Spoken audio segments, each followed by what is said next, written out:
اس وقت آپ دیکھ رہے ہیں کہ یہ برف باری ہو رہی ہے، اور اگر اس موسم میں ہم اگر وضو کریں گے تو جو ہم عام جو وضو کرتے ہیں، عام دنوں میں وضو کرتے ہیں، تو اس کے مقابلے میں کیا ہمیں زیادہ ثواب ملے گا؟ پیارے باپا جان سے یہ سوال ہے، جب برف باری ہو رہی ہوتی ہے پھر دعا قبول ہوتی ہے؟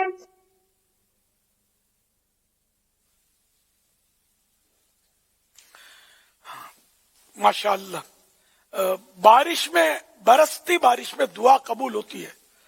اب یہ برف باری بظاہر تو بارش ہی کی ایک قسم ہے، اللہ بہتر جانے، برف باری کا میں نے کوئی سراہتا نہیں پڑھا، ورنہ یہ کہ برستی بارش میں دعا کرنا سنت ہے اور قبول بھی ہوتی ہے۔ دوسرے وہ عیسائی بھائی نے برف باری میں وضو کرنے پر زیادہ ثواب کا پوچھا ہے، تو اس میں یہ کہ اب جان بوجھ کر برف باری میں جا کر وضو کرنا، اس کا تو مجھے نہیں پتا، البتہ حدیث پاک میں اتنا ضرور ہے کہ جب وضو دشوار ہو اس وقت وضو کرنے میں دونا ثواب، ڈبل ثواب۔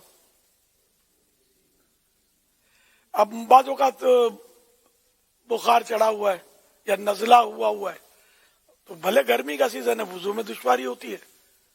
اچھا، بعض اوقات سردیوں میں وضو میں دشواری ہوتی ہے، گرم پانی اویلیبل نہیں ہے، ٹھنڈا پانی سے وضو کرنے میں آدمی کانپتا ہے، تھر تھر دھات بجاتا ہے۔ تو بہرحال یہ کہ جب وضو دشوار ہو اس وقت وضو کرنا، یہ دونا ثواب، ڈبل ثواب۔ واللہ تعالی اعلم ورسولہ اعلم عز وجل، وصلی اللہ تعالی علیہ وآلہ وسلم، صلو علی النبی۔